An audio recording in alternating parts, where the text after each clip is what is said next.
अगर आप non resident यानी ओवरसीज पाकिस्तानी हैं और आपका पाकिस्तान में सोर्स ऑफ इनकम भी मौजूद है। सोर्स ऑफ इनकम क्या हो सकता है? जिस तरह के अगर आपके पाकिस्तान में प्रॉपर्टीज हैं, उससे आपको रेंटल इनकम आ रही है, आपके सेविंग बैंक अकाउंट में प्रॉफिट है, आपकी म्यूचुअल फंड्स में आपकी इन्वेस्टमेंट है और उस पे आपको प्रॉफिट मिल रहा है, डिविडेंड्स हैं, स्टॉक्स हैं, ये शेयर्स हैं और उस पे आपको कुछ सिक्योरिटीज है, उस पे आपको कैपिटल गेन मिल रहा है। तो ये जो स्ट्रीम ऑफ इनकम्स, इनमें से कोई भी आपकी स्ट्रीम ऑफ इनकम अगर अवेलेबल है, तो आपकी इनकम टैक्स रिटर्न 2026 को कैसे फाइल होना है, उसका कंप्लीट प्रोसेस मैं आज की वीडियो में आपसे शेयर करूंगा। इससे पहले की वीडियो में मैंने ओवरसीज पाकिस्तानी यानी नॉन रेजिडेंट पाकिस्तानियों के लिए अगर पाकिस्तान में सोर्स ऑफ इनकम नहीं तो कैसे रिटर्न फाइल करना है वो मैंने बताया था। यहां मैं ये आपसे ये अर्ज करूंगा कि 2026 के इनकम टैक्स रिटर्न फॉर्म में एफबीआर ने कुछ तब्दीलियां की हैं और मैं ये समझता हूं कि स्लाइटली ये पहले से ज्यादा कम्प्लेक्स भी है। तो इसलिए आपसे ये रिक्वेस्ट करूंगा, इस प्रोसेस को आपने स्टेप बाय स्टेप मुकम्मल देखना है और अगर आपने इसको पेशेंटली मुकम्मल देख लिया तो आपके लिए फाइलिंग बहुत आसान हो जाएगी। आइए मैं स्क्रीन पे आपको प्रोसेस शेयर करता हूं। टैक्स रिटर्न 2026 की फाइलिंग के लिए सबसे पहले हम आईआरएस की वेबसाइट पे आएंगे। यहाँ पे हम अपना लॉगिन पासवर्ड एंटर करने के बाद लॉगिन पे क्लिक करेंगे और यहाँ पे ये सेम हम टाइप करके वेरीफाई पे क्लिक कर देंगे। अब ये जो आपके सामने आइरिस का नया इंटरफेस आ रहा है, आप यहाँ देख सकते हैं submit your income tax return, यानी आप 2026 के रिटर्न की कन्वीनियंस के लिए आप यहाँ फॉर्म खोलने के लिए क्लिक कर सकते हैं, आपका फॉर्म खुल जाएगा यहाँ से भी। दूसरी ऑप्शन डिक्लेरेशन है, डिक्लेरेशन पे क्लिक करके भी आप अपनी इनकम टैक्स की रिटर्न के फॉर्म को एक्सेस कर सकते हैं। उससे पहले मैं आपकी तवज्जो चाहूंगा, खसूसी तवज्जो चाहूंगा कि आप एमआईएस को देखिए, जो टॉप लेफ्ट साइड पे आपके पास एमआईएस की ऑप्शन अवेलेबल है। एमआईएस के ऑप्शन को आप क्लिक करेंगे, इंफॉर्मेशन सेंटर पे क्लिक करेंगे और यहाँ पे पेमेंट डिटेल्स पे आके आपने tax year 2026 is auto selected, यहाँ सर्च पे क्लिक करेंगे तो ये आप देख रहे हैं, ये जो फी जितने कॉलम्स हैं इसके नीचे सारी इन्फॉर्मेशन आ जाएगी, जिसमें पेमेंट आईडी, सीपीआर। यहाँ पे ये क्यों मैं आपको आपकी तवज्जो दिला रहा हूँ कि एफबीआर के पास आपकी जितनी भी इनकम और उसके ऊपर जितने भी टैक्सेस कटे हुए हैं थर्ड पार्टी की तरफ से, जो भी इन्फॉर्मेशन एफबीआर को आपके मुतालिक मिली वो सारी की सारी लिस्ट डाउन होगी। जिसमें क्या हो सकता है कि आपके बैंक प्रॉफिट यानी बैंक कौन सा है, कितना प्रॉफिट लगा, कितने टैक्सेस कटे, अगर कोई डिविडेंड मिला है उसके ऊपर किस पार्टी से मिला, कितना टैक्स कटा, वो सारी इन्फॉर्मेशन आ रही होगी। आपकी प्रॉपर्टी अगर कोई सेल परचेज हुई है, कितना उसके ऊपर टैक्स कटा, कौन सी प्रॉपर्टी, वो सारी डिटेल इसके ऊपर वो भी आ रही होगी। इसके अलावा अगर आपने इंटरनेशनल पेमेंट्स की क्रेडिट कार्ड से तो वो भी आपके, इसमें से कुछ टैक्सेस आपके फाइनल होंगे, कुछ आपके एडजस्टेबल टैक्सेस होंगे, जैसे कि प्रॉपर्टी सेल परचेज के ऊपर या आपके इंटरनेशनल क्रेडिट कार्ड के ऊपर जो टैक्सेस कटे हैं वो आपके एडजस्टेबल टैक्सेस है, जिससे आपकी टैक्स की लायबिलिटी कम होगी। तो ये आपके लिए फायदेमंद भी है और आपके लिए जरूरी भी है। अगर आपने इन सारी चीजों को आपने इसको एक्सेल में जो है वो यहाँ पे ये एक्सेल की ऑप्शन है, इसको आप एक्सेल पे करके इंपोर्ट कर लेना है, इसको आपने रेफरेंस देखना है इसी से। इसको अगर आपने कंप्लाई नहीं किया तो एफआईआर के पास ऑलरेडी वो इन्फॉर्मेशन इनकम्स की आपके पास मौजूद है, यानी अगर आपकी प्रॉपर्टी है उससे कोई रेंट भी आ रहा है तो वो भी, अगर कोई टैक्सेस कटे हैं खास तौर पे तो वो इन्फॉर्मेशन आ रही होगी। और वो अगर आपने वो इनकम वहां पे अपनी रिटर्न फॉर्म फाइल करते हुए शो ना की तो आपको नोटिस एफबीआर की तरफ से पक्का आ जाएगा। इसी के लिए मैं आपको ये सजेस्ट कर रहा हूँ कि आपने हमें इसको जरूर कंसल्ट करना है। अब मैं इसको कैंसिल करता हूँ, वापस हम फॉर्म पे आते हैं। यहाँ पे आके आपने जो टैक्स रिटर्न का फॉर्म खोलने के लिए एक ऑप्शन ये है, जो कि टैक्स रिटर्न ये ब्लू में आपको नजर आ रही है। दूसरी आप डिक्लेरेशन पे जाएंगे, डिक्लेरेशन पे आके थर्ड ऑप्शन है return statement original for tax year 2026, इस पे क्लिक करके नॉर्मल रिटर्न, इंडिविजुअल एओपी, इस पे आपने क्लिक करने से पहले यहाँ पे नॉन रेजिडेंट्स के लिए अलग से होती थी, लेकिन अब उसकी क्लासिफिकेशन करने का आगे तरीकाकार मौजूद है, इसलिए आप नॉर्मल रिटर्न पे क्लिक करेंगे, जहाँ पे टैक्स ईयर और पीरियड आप सेलेक्ट करेंगे और कंटिन्यू पे क्लिक कर देंगे। कंटिन्यू तो आपके सामने ये एक फॉर्म खुलेगा। इसमें आप देख रहे हैं please select your source of income for tax year. अब हम यहाँ पे ये कोशिश कर रहे हैं कि जो ओवरसीज नॉन रेजिडेंट पाकिस्तानी हैं उनका जो पाकिस्तान में पॉसिबल सोर्स ऑफ इनकम हो सकता है, हम सब तमाम इनकम सोर्सेज को कवर करें ताकि आप अपनी सहूलत से अपनी रिटर्न फाइल कर सकें इसको देखते हुए। तो ज्यादातर क्या होता है कि पाकिस्तान में आपकी प्रॉपर्टी होती है जिससे आपको रेंटल इनकम आ रही होती है, तो आपने इस ऑप्शन क्लिक कर लेना। दूसरी ऑप्शन क्या हो सकती है कि आपके पाकिस्तान में सेविंग बैंक अकाउंट है, आपके कोई डिविडेंड्स आ रहे हैं या आपको कोई बहबूद सर्टिफिकेट या ऐसे हैं जिनके ऊपर आपको प्रॉफिट लग रहा है, तो इसके लिए आपने इनकम फ्रॉम अदर सोर्स की ऑप्शन को भी क्लिक कर लेना है। पाकिस्तान में जनरली आपका बिजनेस नहीं होगा, अगर होगा तो आप इस ऑप्शन क्लिक कर सकते हैं। कैपिटल गेन ये भी हम ले लेते हैं क्योंकि आपके कोई सिक्योरिटीज वगैरह आपने सेल की, कोई स्टॉक एक्सचेंज में आपकी इन्वेस्टमेंट है वो सेल की, या आपके पाकिस्तान में कोई आपकी प्रॉपर्टी है जिसको आपने सेल किया तो उसके ऊपर आपको कैपिटल गेन हुआ, तो वो किस तरह से उसके टैक्सेस वगैरह होंगे। और अगर आपने कोई पाकिस्तान में ज्वेलरी वगैरह की है या आपके कोई सिक्योरिटीज, जनरली आपके शेयर्स वगैरह कोई आपने उसके सिक्योरिटीज के ऊपर आपको जो टैक्सेस वगैरह कटे हैं वो कैपिटल गेन में किस तरह से आने हैं, उसकी इनकम और उसके कॉरस्पॉन्डिंग टैक्सेस, तो वो ये हम ऑप्शन भी ले लेते हैं। ठीक है, ये ऑप्शन हमने क्लिक कर ली, जो कि मोस्टली ये पॉसिबल सोर्स ऑफ इनकम है ओवरसीज नॉन रेजिडेंट पाकिस्तानी के लिए। उसके बाद आपने डिटरमिन कैसे करना है कि आप नॉन रेजिडेंट है, इसी के ये जो आपने फील्ड सेलेक्ट कर रहे हैं टैक्स रिटर्न 2026 का फॉर्म भी इसी के मुताबिक खुलेगा। फॉर एग्जांपल यहाँ पे आपने ये बताना है कि are you tax resident of Pakistan? अगर आप नहीं है, यानी ऑफ कोर्स हम नॉन रेजिडेंट ओवरसीज पाकिस्तानी कर रहे हैं और जिसकी डेफिनिशन लॉ के मुताबिक ये है कि आप 183 यानी 183 डे से ज्यादा पाकिस्तान से बाहर रहे हो, तो देन आपने नो पे क्लिक करना है। जैसे ही आप नो पे क्लिक करेंगे तो आपके सामने एक नई ऑप्शन खुलेगी, जो ये है कि do you want to submit your wealth statement. इससे ये डिटरमिन होता है कि आपके ऊपर वेल्थ स्टेटमेंट की फाइलिंग की ऑब्लिगेशन नहीं, आप ये चाहें तो वॉलंटरीली आप अपनी वेल्थ स्टेटमेंट को फाइल कर सकते हैं। अगर आप करना चाहेंगे तो आप येस पे क्लिक कर लेंगे। हम यहाँ पे येस पे क्लिक करेंगे ताकि आपको वेल्थ स्टेटमेंट फाइल करने का तरीकाकार भी बता सकें। जैसे मैंने आपको कहा कि एमआईएस जो है वो बाहर आपके इंटरफेस पे ही अवेलेबल है, जहाँ पे जितने भी विदहोल्डिंग टैक्सेस थर्ड पार्टी वो सारी इन्फॉर्मेशन वहाँ पे आ जाएगी। सेम इन्फॉर्मेशन यहाँ पे भी समरी ऑफ विदहोल्डिंग टैक्सेस में भी आप देख सकते हैं, यहाँ पे भी ये इन्फॉर्मेशन आ रही है। इसको भी आप एक्सेल में डाउनलोड कर सकते हैं। मैं क्लाइंट की कॉन्फिडेंशियलिटी के लिए इसको मैंने हाइड कर दिया है, लेकिन ये इन्फॉर्मेशन आपके पास सारी वो जितने टैक्सेस कटे हैं। लेकिन जो ज़्यादा क्रेडिबल इन्फॉर्मेशन है वो एमआईएस है, और उससे भी क्रेडिबल इन्फॉर्मेशन वो है जो आपके पास अपने विथहोल्डिंग टैक्सेस सर्टिफिकेट्स हैं। वो किसी भी बैंक से हैं, किसी भी तरह से आपके पास हैं, उनको आपने ज़्यादा रिलाय करना है, क्योंकि हो सकता है कोई इन्फॉर्मेशन एमआईएस में या यहाँ पे समरी ऑफ विथहोल्डिंग टैक्सेस में मिस हो, तो आपके पास जो डॉक्यूमेंट है वो आपके पास एविडेंस भी है, इसलिए आपने अपनी एविडेंस के साथ घबराना नहीं, उसी के साथ आपने जाना है। लेकिन एमआईएस को कंसल्ट ज़रूर कर रहे होना है। बहुत सारी इन्फॉर्मेशन वहाँ पे आ रही थी, शायद ही कोई मिसिंग हो। अब हम स्टार रिटर्न फाइलिंग की तरफ आते हैं। अब आपने ये देखना है कि आपने जो इनकम के फील्ड्स चूज़ किए थे, अब आपने ये एक अच्छी चीज़ एफबीआर ने की है कि वही फील्ड्स आपके सामने आएँगे, उसके अलावा अननेसेसरी फील्ड्स आपके पास नहीं आएँगे। यहाँ पे सबसे पहले हम प्रॉपर्टी, अगर आपकी प्रॉपर्टी से कोई रेंटल इनकम आ रही है, तो प्रॉपर्टी की ऑप्शन पे जाते हैं। यहाँ रिसीट एंड डिडक्शन पे आप क्लिक करेंगे, तो आपके सामने ये फॉर्म आएगा। यहाँ आप देख रहे हैं कि रेंट रिसीव्ड और रिसीवेबल, यानी जो रेंट आपने रिसीव किया है, ये आप डायरेक्ट यहाँ पंच नहीं कर सकते। अब नए फॉर्म के मुताबिक आपको अगर प्रॉपर्टी में जाके प्रॉपर्टी को लिंक करना है, ऐड करना है, कि जो प्रॉपर्टी आपकी वेल्थ स्टेटमेंट में भी रिफ्लेक्ट हो रही हो कि आपके पास ये प्रॉपर्टी है, इसका रेंट आ रहा है, आप वहां से लिंक करेंगे तो आपकी प्रॉपर्टी का रेंट आप रिकॉर्ड कर सकते हैं। और अगर आपकी मल्टीपल प्रॉपर्टीज हैं जिनके रेंट आ रहे हैं, तो आपने मल्टीपल टाइम प्लस करके वो ऑप्शन को आपने लिंक करना है, या यहाँ पे आपके पास ऑप्शंस खुल रही होंगी, ठीक है, आपने वो एंट्री सारी करनी है। यहाँ पे आप ये देख रहे हैं, क्योंकि जो मैंने एज ए सैंपल एक केस लिया है, उसके अंदर कोई वेल्थ स्टेटमेंट में कोई प्रॉपर्टी है ही नहीं, इसलिए वो कह रहा है कि यहाँ पे कोई ऐसी डिस्प्ले नहीं हो रही प्रॉपर्टी जिसको मैं लिंक करके कह सकूं कि मेरी ये वेल्थ है, जिससे मैंने ये रेंट आउट किया हुआ है और उससे मुझे टैक्स आ रहा है। तो ये आपको दिखाने के लिए ऐसा केस लिया कि अगर इस तरह की भी ऑप्शन हो तो आपने क्या करना है, या हो सकता है कि आपने इसी साल में प्रॉपर्टी ली हो जिससे आपको रेंट आ रहा हो। तो सबसे पहले वो क्या कह रहा है कि आप प्रॉपर्टी पहले आपको आपकी वेल्थ स्टेटमेंट में है नहीं, तो हम वेल्थ स्टेटमेंट में जाके प्रॉपर्टी ऐड करेंगे। तो उसके लिए हम वेल्थ स्टेटमेंट में चलते हैं। वेल्थ स्टेटमेंट में जाके हमने पर्सनल एसेट्स लायबिलिटी में जाएंगे। ये आप देखें, यहाँ पे आके आपके सामने नजर आ रहा है इमूवेबल प्रॉपर्टी नॉन बिजनेस। यहाँ पे इमूवेबल प्रॉपर्टी में हम अपनी प्रॉपर्टी को ऐड करेंगे। जब हम ऐड प्लस के निशान पे अब दबाएंगे, कि पहले की तरह हम वहां पे मैनुअल एंट्रीज नहीं कर सकते। ये अब जब आप प्लस के निशान पे प्रॉपर्टी को ऐड करने के लिए करेंगे, ये एक नई चीज है, ये आपके लिए सीखने के लिए है। और आप ये देखें, इस तरह से आप एक या एक से ज्यादा प्रॉपर्टीज को भी ऐड कर सकते हैं। लेकिन अभी हम एक सैंपल ट्रांजेक्शन करते हैं। फॉर एग्जाम्पल, हमारी एक रेजिडेंशियल प्रॉपर्टी है जो हमने रेंट पे दी हुई है। उसको हमने, ये ज़ाहिर है कंस्ट्रक्टेड प्रॉपर्टी है, मल्टीपल ऑप्शंस आएँगी। ये प्लॉट की सूरत में ओपन प्लॉट लिखेंगे, अगर वो फ्लैट है, फ्लैट लिखेंगे। कंस्ट्रक्टेड प्रॉपर्टी है, हमने कंस्ट्रक्टेड प्रॉपर्टी। यहाँ पे डेट ऑफ एक्विजिशन भी आ रही है, जो कि मैंडेटरी फील्ड नहीं, लेकिन इसको आपने बहुत ध्यान से इसको आपने फिल करना है, क्योंकि इस चीज़ की बेसिस पे जब आपकी प्रॉपर्टी सेल होगी तो आपका कैपिटल गेन डिटरमिन होना है। मैंने ये अज़्यूम किया कि 2020 की प्रॉपर्टी थी, जून की प्रॉपर्टी थी जब हमने ये खरीदी थी, और 30 जून को हमने खरीदी थी फॉर एग्जांपल, ठीक है? ये हमने 2020 की मेंशन कर दिया। लैंड एरिया यहाँ पे हमें बताना है, मरलाज़ में मैं बता देता हूँ कि मरले में 10 मरला था। मैंने यहाँ पे लैंड एरिया 10 कर दिया, और एक्विजिशन कॉस्ट फॉर एग्जांपल इसकी 5 मिलियन थी, मैंने 5 मिलियन ऐड कर दी जब मैंने इसको एक्वायर किया प्रॉपर्टी को। यहाँ पे ये सारी मैं डमी एंट्रीज कर रहा हूँ आपको बस बताने के लिए। यहाँ पे अपने प्रोविंस मैंने पंजाब सेलेक्ट कर लिया, डिस्ट्रिक्ट में मैं लाहौर कर लेता हूँ, लाहौर कर दिया। यहाँ भी हम सिटी में भी लाहौर कर देते हैं, ठीक है जी। आप इसको फर्दर लाहौर में एरिया भी बता सकते हैं, यहाँ पे तहसील वगैरह। अच्छा, यहाँ पे हाउस नंबर कोई आप एंटर कर देंगे, मैं ये डमी एंट्री कर देता हूँ। यहाँ पे जो भी स्ट्रीट सेक्टर वगैरह आपने ऐड करना है, मैं यहाँ पे एबीसी करके, तो इस तरह से आपने ये प्रॉपर्टी ऐड करनी है। मैं इसको कैलकुलेट करके वापस प्रॉपर्टी की तरफ आता हूँ, क्योंकि ये हमने इसको इसको सेव ही कर लेते हैं। साथ साथ अपने काम को जरूर सेव करते जाएं किसी भी सूरत में, ताकि आपका काम लॉस ना हो। अब रिसीट एंड डिडक्शन पे हम वापस आ गए। यहाँ पे अब मैं प्रॉपर्टी के ऊपर प्लस पे क्लिक करूंगा। आप देखिएगा, अगर आपकी इसी तरह अगर आपकी वेल्थ में ऑलरेडी प्रॉपर्टीज होंगी तो फिर यहाँ पे ऑप्शन आपके पास आएगी, आपने ऑप्शन को चेक कर लेना है। यहाँ मैं इसको क्लिक कर दूंगा, ऐड करूंगा, तो अब वो मुझे इस प्रॉपर्टी का रेंट अलाउ कर रहा है। फॉर एग्जांपल मैं अज्यूम करता हूँ कि 12 लाख 1 लाख रुपए पर मंथ पे मेरी प्रॉपर्टी थी, मैंने इसका ये 12 लाख कर दिया। अब आप यहाँ पे देखिएगा कि नीचे आपको नज़र आ रहा है कि 1/5 of the rent building of repair. ये रिपेयर एक्सपेंस आपको 1/5 ऑफ आपका जो रेंट है वो अलाउ करता है कि इसके ऊपर आपका टैक्स नहीं कैलकुलेट होगा, ठीक है?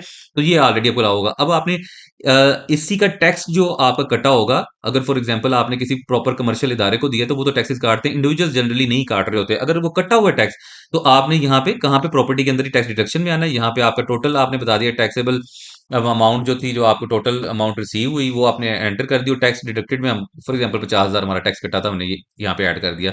ये सेक्शन 155 का टैक्स होता है। तो अब आपने देख लिया, अगर आपके पाकिस्तान में प्रॉपर्टी है, उससे ऊपर आपकी इनकम जनरेट हो रही है, तो आपने कैसे उसको वेल्थ के साथ लिंक पहले करना है, कौन सी प्रॉपर्टी है, प्रॉपर्टी को लिंक करने के बाद उसकी अमाउंट बता देनी है, 1/5 आपका डिसअलाउ हो जाएगा।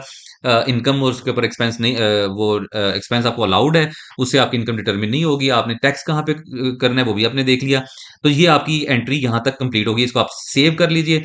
अब उसके बाद आपके पास क्या हो सकता है, आपके अदर सोर्सेज में आ जाएगा, अगर आपका बैंक प्रॉफिट लगा हुआ है, आपको म्यूचुअल फंड्स पे डिविडेंड्स पे कोई आपको जो वो आपके टैक्सेस कटे हुए हैं, तो वो कहाँ पे आपने रिसीट एंड डिडक्शन पे पहले आएंगे। तो देखें, ये वैसे तो ये ऑटो फिल्ड है, इसलिए ये इन्फॉर्मेशन आ गई, और ये हमेशा ऑटो फिल्ड होगा, आपको फिक्र नहीं करनी।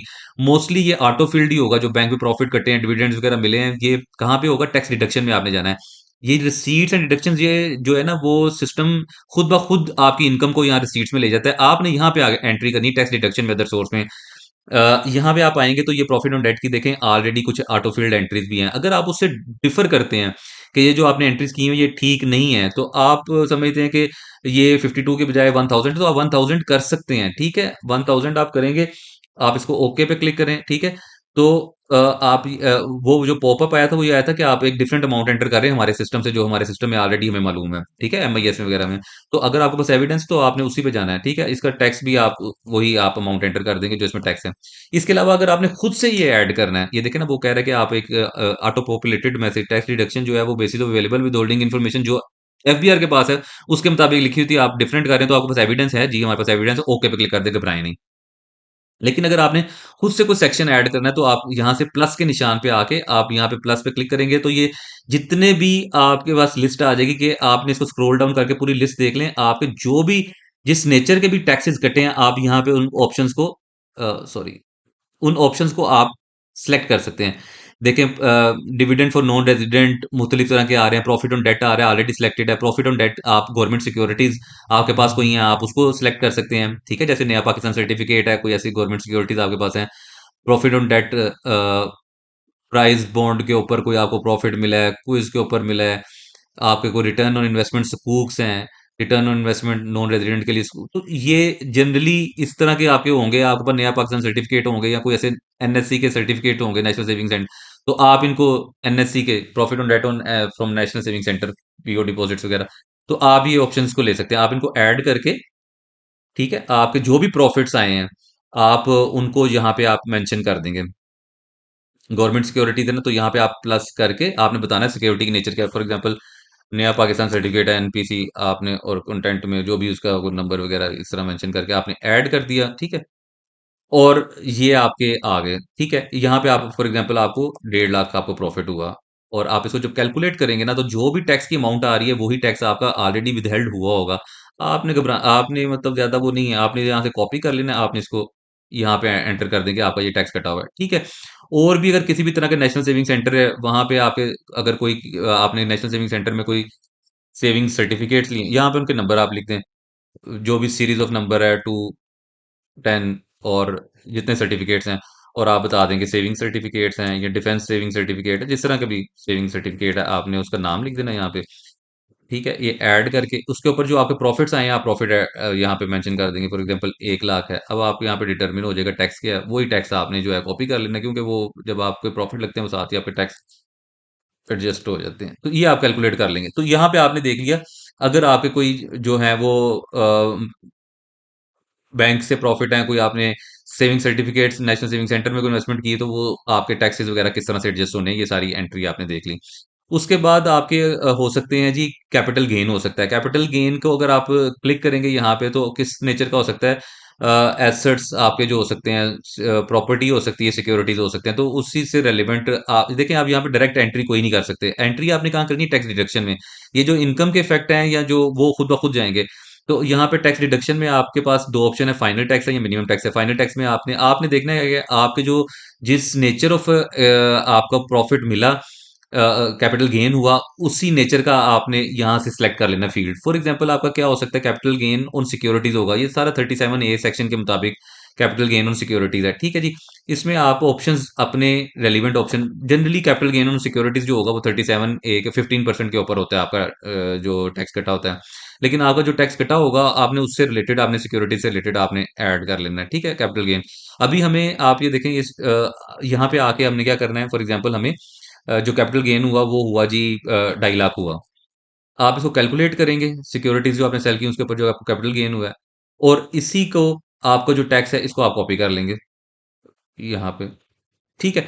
आप इसको कैलकुलेट कर लें। अभी हमें ये ऑप्शंस आपको नज़र आ रही हैं क्योंकि हमने प्रॉपर्टीज़ भी हमारी कोई थी नहीं, कोई ऐड नहीं हुई, तो हमारे पास ये कैपिटल गेन की जो यहाँ आपको म्यूचुअल फंड्स में हो सकता है, ठीक है। आपने कोई म्यूचुअल फंड्स में इन्वेस्टमेंट किया, आपने म्यूचुअल फंड्स, ठीक है, वो 37A के तहत आपका जो भी टैक्स रेट एप्लीकेबल, अगर 15% पे आपका हुआ है तो आपने कैपिटल गेन और म्यूचुअल फंड्स आप यहाँ पे ये मेंशन कर देंगे।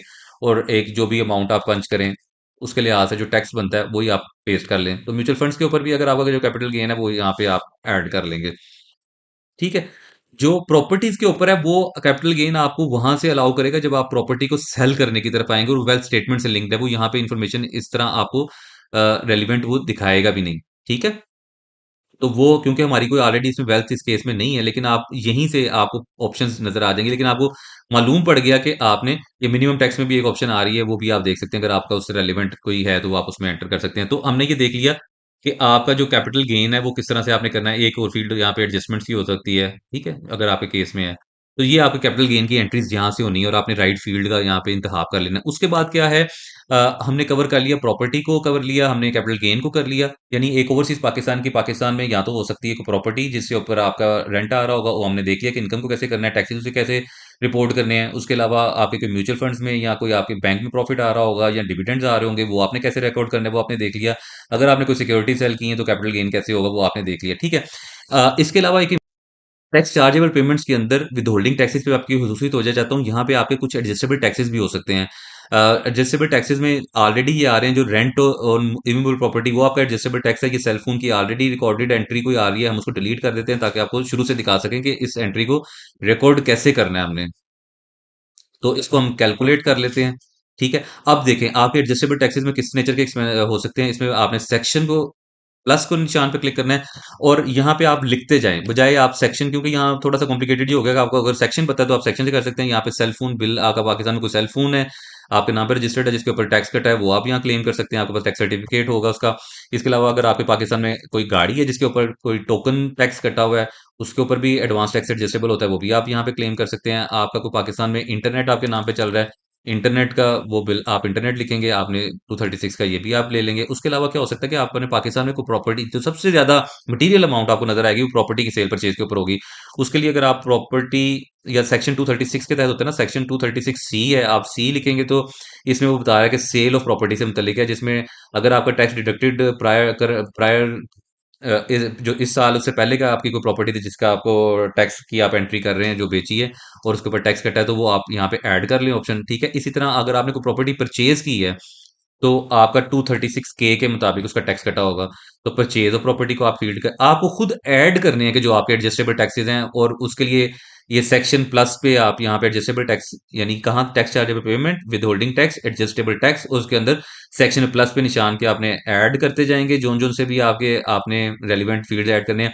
मैं एक एंट्री करके आपको दिखाता हूँ। जैसे प्राइवेट व्हीकल टैक्स है, तो आपने अगर गाड़ी का टोकन टैक्स है तो उसके लिए गाड़ी का आपने पहले रजिस्ट्रेशन नंबर बताना है। वो रजिस्ट्रेशन नंबर बताएंगे, चेसी नंबर बताना जरूरी नहीं है, उसको हम छोड़ देंगे। होंडा सिटी है और हमारा मॉडल 2000 फॉर एग्जांपल 22 है, ये हमने एंटर कर दिया। और यहाँ पे आप बता देंगे कितना आपने, 10,000 का आपने दिया गाड़ी के टोकन का, उसमें 2,500 जो था वो आपका टैक्स कटा हुआ था, आप कैलकुलेट कर लें, ठीक है। इसके पास आपके पास टोकन होगा ना। इसी तरह हम ये देखें कि पहले ट्रांजैक्शन कर दी। सेल की सूरत में आपको सेल प्राइस बताने की जरूरत नहीं, जो सिर्फ टैक्स कटा है वो आपने बताना है। लेकिन प्रॉपर्टी परचेज की सूरत में क्या करना है, जो परचेज का आपका सीपीआर की जो इन्फॉर्मेशन है उसके मुताबिक आपने बताना है। फॉर एग्जाम्पल हमारी 6 मिलियन की प्रॉपर्टी थी, या हम यहाँ पे 5 मिलियन की प्रॉपर्टी बना लेते हैं जो हमने जिस तरह ऐड की। वेल्थ स्टेटमेंट में, और उसके ऊपर हमारा फॉर एग्जांपल हमारा 1 लाख रुपए टैक्स कटा था। ये एडवांस टैक्स एडजस्टेबल है। आप देखिएगा इससे इसकी वजह से हमारे रिफंड बन जाएगा। अब हमने ये मैंने आपको बता दिया, एक आधी एंट्री करके भी आपको दिखा दी कि किस तरह से आपने जो एडवांस टैक्सेस एडजस्ट करने प्रॉपर्टी की परचेज सेल के ऊपर, आपका कोई इंटरनेट का बिल कटा है जो पाकिस्तान में आपके नाम पे है, कोई गाड़ी की चल रही है जिसका टोकन वगैरह कट रहा है पाकिस्तान के नाम पे है, पाकिस्तान में आपके नाम पे है। इसी तरह अगर कोई सेल फोन वगैरह है, तो अब आप कंप्यूटेशन में आएंगे, आप देखेंगे कि आपको टैक्स देना है, ये आपका रिफंड बनता है। तो ये रिफंडेबल आपका टैक्स निकल आया, क्योंकि आपके एडवांस टैक्सेस काफ़ी सारे कटे हुए थे। इस तरह अब आपने देख लिया, एक आपको पाकिस्तानी जो ओवरसीज़ पाकिस्तानी है, जिसका पाकिस्तान में जो सोर्स ऑफ इनकम क्या हो सकते हैं, वो सारे हमने बता दिए। अब हम वेल्थ स्टेटमेंट की तरफ जाते हैं। अगर आपको वेल्थ स्टेटमेंट आप फाइल कर रहे हैं, तो वेल्थ स्टेटमेंट में पर्सनल एसेट्स लायबिलिटीज़ में यहाँ पे आपने देख लिया प्रॉपर्टी को कैसे ऐड करना है, वो आपको मैंने बता दिया। यहाँ पे अगर मज़ीद आपने प्रॉपर्टीज़ को ऐड करनी है, एक से ज़्यादा प्रॉपर्टीज़ हैं, प्लस के निशान पे आएँगे, उसी तरह सारे फ़ील्ड्स का आपने इंतखाब करना है। आपने डेट ऑफ एक्विजिशन को बड़ा केयरफुली देखना है। अब यहाँ पे आप देख रहे हैं कि आपको खुद अपने फ़ील्ड ऐड करने हैं वेल्थ स्टेटमेंट फाइल करते हुए। यहाँ पे फाइनेंशियल इन्वेस्टमेंट्स में आप आएँ, तो प्लस के निशान पे एसेट्स पे आप क्लिक करेंगे, तो ये ऑप्शंस आप ले सकते हैं। इन्वेस्टमेंट्स आपकी हो सकती हैं, कैश इन हैंड हो सकता है, बैंक अकाउंट हो सकता है, ये आप ऐड कर दें। आप देखें यहाँ बैंक अकाउंट अगर आप ऐड करना चाहेंगे, तो बैंक अकाउंट वाली ऑप्शन में जब आप प्लस पे क्लिक करेंगे, तो आपको यहाँ पे आईबीएन नंबर देना है। आईबीएन नंबर जब आप देंगे, तो वो खुद ब खुद लिंक करेगा बैंकिंग के साथ। जनरली यहाँ पे एरर आता है, अगर आप एरर आता है, अपनी घबराने की जरूरत नहीं है। आपने को बैंक ऐड करना है, तो आप इन्वेस्टमेंट के अंदर भी यहाँ पे प्लस के निशान पे आप आएँ, तो प्लस के निशान पे आप क्लिक करेंगे, तो आपको यहाँ पे भी आके अपना बैंक ऐड कर सकते हैं। यहाँ पे आप अपना बैंक अकाउंट का नंबर ऐड कर देंगे, यहाँ पे आपने बैंक का नाम लिख दिया और आपने सबमिट कर दिया यहाँ पे, और आपने 30 जून 2026 का बैलेंस आना, फॉर एग्जांपल 1 लाख बैलेंस है। इसी तरह अगर आपका इसको कैलकुलेट कर लें साथ-साथ, ताकि ये चीज़ें ऐड होती जाएँ। और फिर आपका अगर एक से ज़्यादा बैंक है, आप यहाँ प्लस के निशान पे जाएँगे, यहाँ पे प्लस के निशान पे सेम फील्ड आपके पास दोबारा आ जाएँगे। आपने यहाँ पे आके सॉरी, यहाँ पे आके आपने दोबारा से कोई नंबर एंटर कर दिया, जो अकाउंट नंबर है, जो बैंक है, स्टैंडर्ड चार्टर्ड बैंक है फॉर एग्जांपल, वो आपने ऐड कर देना है। उसका जो 30 जून 2026 का बैलेंस है, वो आप ऐड कर देंगे। फॉर एग्जांपल यहाँ 50,000 है, वो आपने 30 जून 2026 का ऐड कर दिया।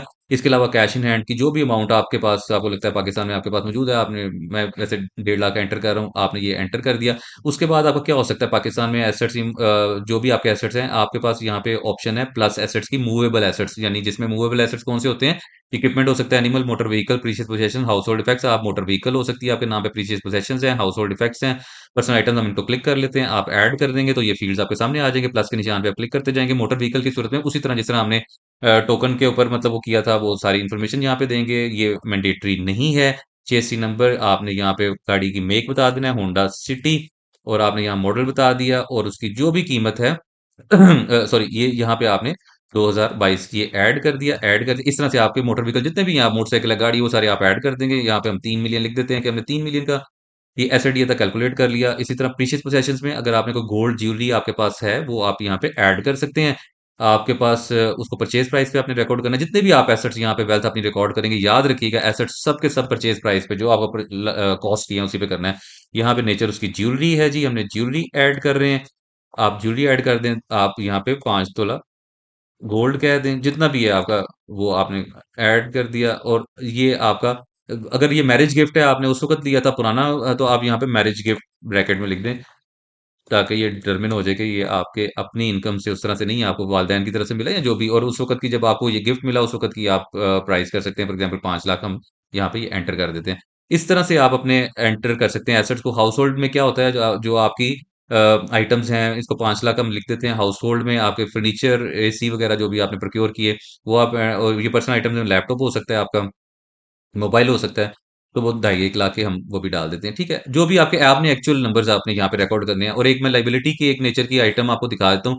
यहाँ पे अब आप देखें, आपने एसेट्स अपने रिकॉर्ड कर लिए, ये टोटल एसेट्स के नीचे पेएबल, बोरिंग, लोन्स, क्रेडिट्स आ रहा है। ये आपके लोन्स हो सकते हैं, लोन फ्रॉम आप बैंक भी हो सकता है, may be loan from HBL है, लोन फ्रॉम रिलेटिव है, जो भी आपसे रेलिवेंट होगा वो आपने एंटर कर लेना। आपका अगर यहाँ पे कोई लोन है, हमने यहाँ पे 2.5 मिलियन का लोन ऐड कर दिया, उससे क्या होगा, आपका एसेट जो है वो डिक्रीज हो जाएगा। आपका 9.5 मिलियन का एसेट था, लोन की वजह से 7 मिलियन का एसेट आपका रह गया। अब रिकंसिलिएशन, इसके बाद आपने वेल्थ स्टेटमेंट भी फाइल करना देख लिया, आपने इनकम देख लिया, अब आपने रिकंसाइल करना है। रिकंसिलिएशन का कांसेप्ट आप थोड़ा सा समझ लीजिए, वो ये है कि आपके नेट एसेट्स करंट ईयर क्या है, 7 मिलियन के पहले आपके ये मतलब ज़ाहिर डमी एंट्रीज हैं, 4 लाख के करीब का एसेट, 6.6 मिलियन आपके एसेट्स में इंक्रीज हो रही है, ठीक है? और इनकम जो है वो आपकी सिर्फ 16 लाख है, बाकी आपका जो है वो 50 लाख का आपका अभी अब हमने पर्सनल एक्सपेंस, अब पर्सनल एक्सपेंसेस अब यहाँ से आपने एंटर करने हैं। यहाँ पे आ जाइए, पर्सनल एक्सपेंस आपने एंटर करने हैं, तो आप ये देखेंगे यहाँ पे मुख्तलिफ फील्ड्स हैं, जो भी आप फील्ड लेंगे यहाँ पे खुलता जाएगा, नीचे आ जाएगा। लेकिन मैं यहाँ पे सजेस्ट करूंगा बहुत ज़्यादा डिटेल में जाइए, अदर पर्सनल एक्सपेंसेस में आए, और आपके पाकिस्तान में जो भी एक्सपेंसेस हैं यहाँ पे आप वहाँ पे एक ही एंट्री में ऐड कर दी। फॉर एग्ज़ाम्पल 1 मिलियन हमारे एक्सपेंसेस हैं। अब देखें आपकी जो अनरिकंसाइल्ड आपकी ट्रांज़ैक्शन बन रही है ना वो है अबाउट 6 मिलियन, ये आप इसको कॉपी कर लें। और आपने डेफ़िनेटली आपने जो पाकिस्तान में रेमिटेंसेस भेजी हैं वो सेम अमाउंट की भेजी हैं, तो आपके एसेट्स में इंक्रीज़ हो सका है इनकम के बियॉन्ड। तो ये क्योंकि सेंडर नेम में आपका अपना नाम ही आएगा, आपने खुद सेंड किया है, रिलेशन क्या है? सेल्फ है। अगर कोई और रिलेशन हो किसी मतलब वाइफ़ कर रही है और हस्बैंड बाहर हैं और वो भेज रहे हैं तो फिर वो होगा। लेकिन यहाँ पे एक ओवरसीज़ पाकिस्तानी पाकिस्तान में अपने अकाउंट में पैसे भेज रहा है और उसका कंट्री यहाँ पे मेंशन कर देना है। आप कंट्री यहाँ पे स्क्रॉल डाउन पे इधर लें, आप जो भी कंट्री यहाँ मेंशन करना चाहें, यूएई मेंशन कर दीजिए, ठीक है? जिस कंट्री में आप हैं, जहाँ से आपने फॉरेन रेमिटेंस, और ये याद रखिए आपके पास ये रेमिटेंसेस बैंक अकाउंट में प्रॉपर बैंकिंग चैनल से आ रही हो, वही आप रिकॉर्ड कर सकते हैं। तो ये आपका जो है वो रिकंसाइल भी हो गया। इस तरह इसको कैलकुलेट कर लीजिए। तो ये आपने देख लिया कि एक ये कैलकुलेट पे क्लिक हो गया। तो आप ये देखें अब आपकी अनरिकंसाइल्ड अमाउंट 0 होगी। आपने ये पूरा प्रोसेस देख लिया। मैं उम्मीद करता हूं कि आपने इस पूरे प्रोसेस को बड़ा पेशेंटली देखा और अब फाइलिंग आपके लिए being overseas non resident Pakistani और पाकिस्तान में आपका सोर्स ऑफ इनकम भी मौजूद है, तो आपको पूरा प्रोसेस जो है फाइलिंग का अब आपके लिए काफी आसान हो गया है। आपकी जो भी इनकम की स्ट्रीम है उसके हवाले से आप अपनी टैक्स रिटर्न को फाइल कर सकते हैं। और अगर आप ये समझते हैं कि ये वीडियो बहुत यूजफुल है तो इसको आप लाइक करें और ओवरसीज अपने दोस्तों में भी, उनकी फैमिलीज में भी शेयर करें ताकि वो भी कन्वीनियंटली अपनी रिटर्न फाइल कर सकें। और चैनल को भी जरूर सब्सक्राइब कर लीजिए ताकि आने वाली मुफीद मालूमात और वीडियोस भी आप तक पहुंचती रहें। नेक्स्ट वीडियो में मुलाकात होगी, तब तक के लिए खुदा हाफिज।